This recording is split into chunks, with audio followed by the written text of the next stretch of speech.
There was a pencil under my hand every week. My first piano teacher put it there so my wrist wouldn't collapse. Proper technique. Every time my hand dropped, even a little, it dug in, which is a riveting way to spend a Tuesday. Those lessons happened right at school. I'd be pulled out of class to go do them, and I'd stare at the sheet music, not really seeing it, just doing the mental math on how many minutes were left in this lesson. I didn't hate piano, for the record. I want to be clear about that because this isn't a story about a kid who hated an instrument. I didn't like that first teacher. And honestly, I didn't like the second one either. My mom would drive me to her house most weeks, and this teacher would get so worked up if I hadn't practiced enough that week that she'd actually yell at me, a 9-year-old, over scales. I kept going anyway for years until I'd earned my grade 8 piano and grade 2 theory, which was enough for a high school credit. Once that was done, the choice to keep going or stop was actually mine. Nobody was making me continue anymore. I was headed off to university that fall, somewhere that I probably wouldn't have a piano within reach. So that's the reason I gave myself for stopping. Not, I don't want to do this anymore, just, well, I won't have access anyway. That excuse wasn't really for me. It was for anyone who might have asked. My parents, the teacher, whoever. I needed a reason that would hold up if someone questioned it because I don't want to anymore has never quite felt like a good enough reason on its own, even when I was the only person left who needed convincing. I stopped playing piano entirely. Not just playing less, but actually stopped, and I haven't touched a piano since. Which is strange because this was a skill I supposedly enjoyed. I think it's because I never actually let myself choose it.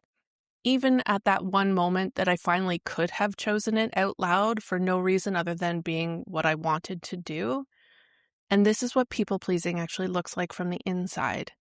Not the version everyone pictures, the being extra nice, always saying yes with a smile. It's obligation so deep you can't tell anymore where it ends, and you actually begin. You're listening to The Emotional Truth, somatic healing and nervous system regulation for the midlife woman who's done everything right and still feels stuck. I'm Leslie Turner, somatic practitioner and intuitive coach. I work in the body, and I have a pretty uncanny ability to see what's actually running underneath, the stuff that therapy touched but never quite moved. Because understanding why you do something and actually stopping it are two completely different things, and that's exactly where we work. We cover people-pleasing, mom burnout, perimenopause, relationships, money, and what it actually costs the woman who's always been the responsible one. Short episodes, real stories, specific enough to stop you in your tracks. Let's get into it. Piano wasn't really piano. It was the same theme over and over again. It was the babysitting jobs I said yes to when I was exhausted because my mom would remind me I could always use the money. Same pattern, different day.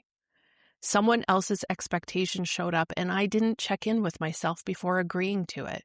I just calculated what would happen if I said no. It was every activity I stayed in past the point of wanting to be there. It was studying hard in university, less because I loved the material and more because I couldn't stand the thought of my parents' expectations landing in the garbage. None of that was really me choosing. It was me outsourcing the choosing. Because I thought my mom probably knows better than I do, so I'll do what she wants. I'll please her. Somewhere underneath all of this was a constant calculation. What does she need from me right now, and can I be that? That calculation is fear, plain and simple. Not my preference and not my personality or just being easygoing.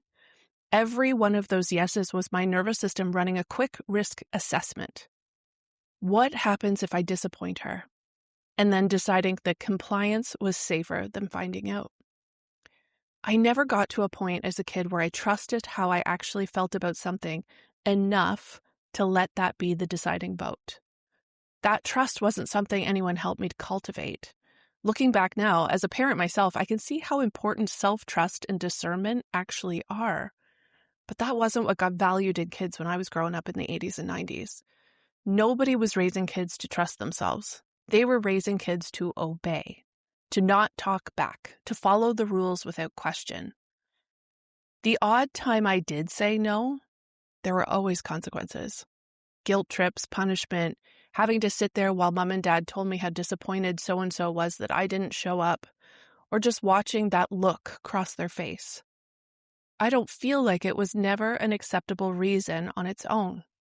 I basically had to be sick, genuinely, visibly sick, to get out of something my parents wanted me to do.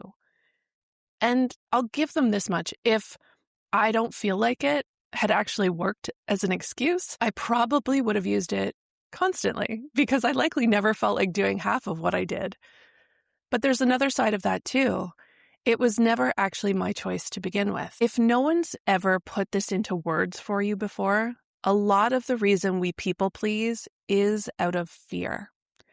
A yes that comes out of your mouth before you've even asked yourself if you want to, that's a fear of disappointing someone. Rehearsing an apology in your head for something you haven't even done yet, that's a fear of being judged or getting it wrong before you've had a chance to get it right. Walking into a room and clocking everyone else's mood before you've ever noticed your own, that's fear for your own safety. Are they upset? Is it safe for me to be here right now?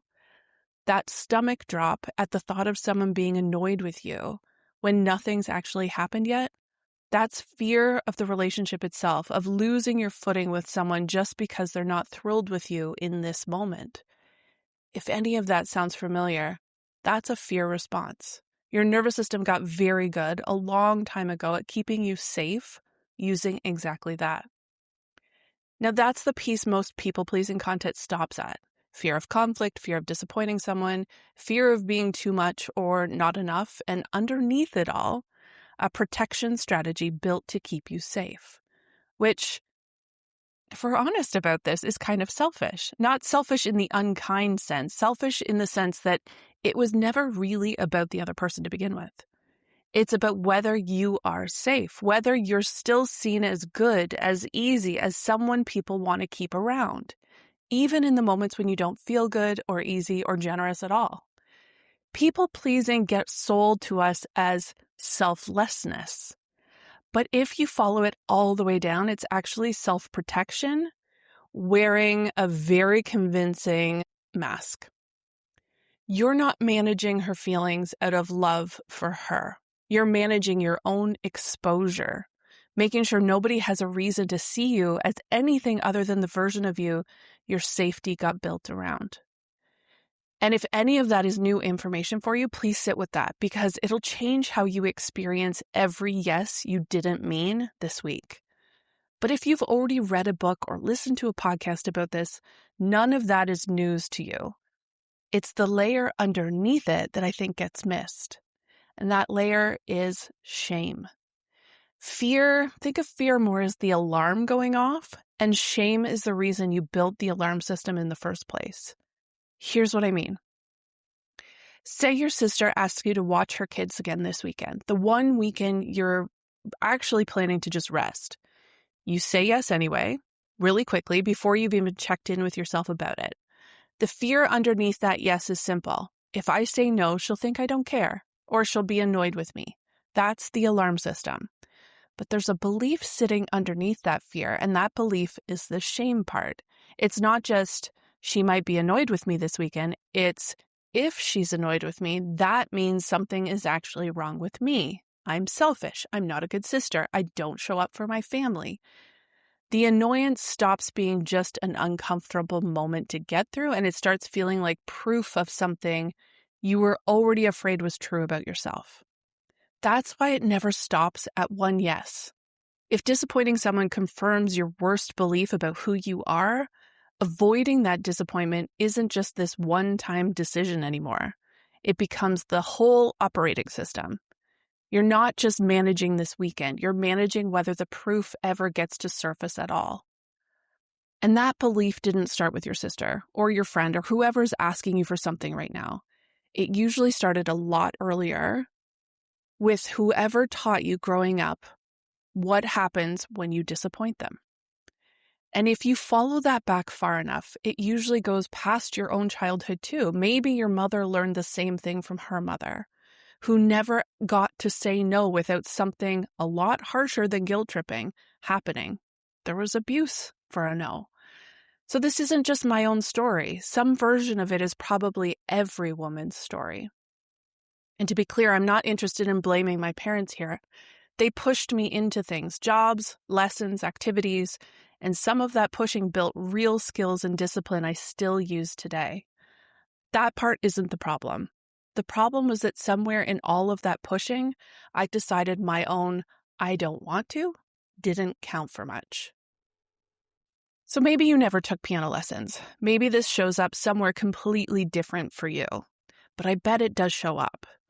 Maybe it's the friend who texts you to grab coffee, and the second her name pops up on your screen, something in your body goes, ugh. You don't pause, you don't check in with yourself first, you just say yes fast, because the thought of her feeling brushed off feels worse than the hour you're about to spend somewhere you didn't actually want to be. Or maybe it's smaller than that. It's agreeing to host the holidays again this year, even though you're exhausted just thinking about it. It's telling your team at work, no, it's fine, I got this, when it is very much not fine. It's staying 20 minutes longer at pickup, chatting with the mom you don't even like that much because leaving feels too abrupt. So here's what I want you to ask yourself the next time you catch it happening. What am I afraid will happen if I say no here? Am I afraid of losing this person? Afraid of being talked about? Afraid it means something bad about me if I disappoint them? Sit with that question for a second, because the honest answer is rarely really about the coffee or the holiday or the pickup line. It's about what you think not showing up for someone else means about you.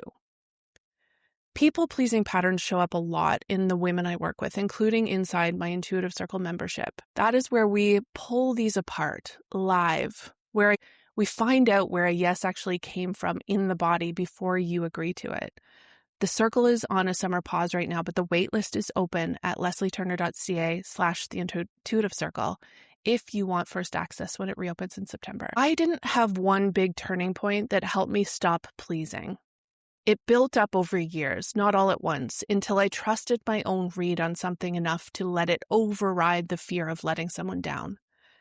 The real shift came when I started my own business over, 15 years ago now. Turns out when there's no boss and no parent and it's just you and your own decisions, you find out real quick whether you actually have any internal motivation or whether the whole thing was borrowed. Honestly, mine had been borrowed for a while. So for a while there, I was basically running on other people's disappointment as fuel, which is not a sustainable business model, by the way. What I noticed instead was that the motivation didn't vanish once nobody was left to please. It just changed owners. I stopped working so hard so a client or a coach or you listening right now wouldn't be let down. I started working hard because I didn't want to let myself down. Same level of effort, completely different reason for showing up. I still couldn't tell you the exact day that switch flipped. But the self-trust, the intuition, the discernment, the confidence in what my body is feeling and saying is the strongest it's ever been. So this week, I'd love if you sat with this. The next time you catch yourself saying yes when everything in your body is saying no, ask, why am I afraid to say no? Or what you think would be true if you did. That's usually where the real answer is hiding. There is fear. And you could stay with that fear for a little bit, but what is the belief just underneath it? I'm not telling you to go and quit piano or your job or anything else today. I'm telling you to notice the moment before the yes, the split second where you already know what you want right before you override it. That noticing is the whole practice. What you do with it comes after. Now, one more thing before I go. If you've spent your life calling yourself a people pleaser, I want you to push back on that a little. You're not a people pleaser. There's a pattern in your body that learned a long time ago that pleasing kept you safe. That's not your identity. That's something you learned, which means it's something that can shift. Thank you for being here. If you're here and listening, you're already doing this work. We will see you next week. If this episode landed somewhere, don't just let it sit there. That feeling you have right now, that's not a coincidence. That's your nervous system telling you something is ready to move. The Intuitive Circle is my membership where we stop talking about it and actually do something about it.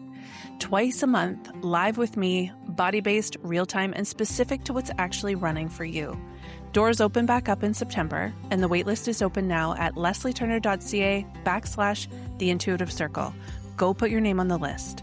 And if this was the episode that made you pull over and think, wait, is she talking about me? Please subscribe, leave a review, and send it to the woman in your life who needs to hear it.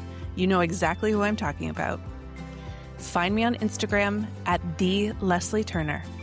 Until next time, the fact that you're here and listening means you're already doing this work.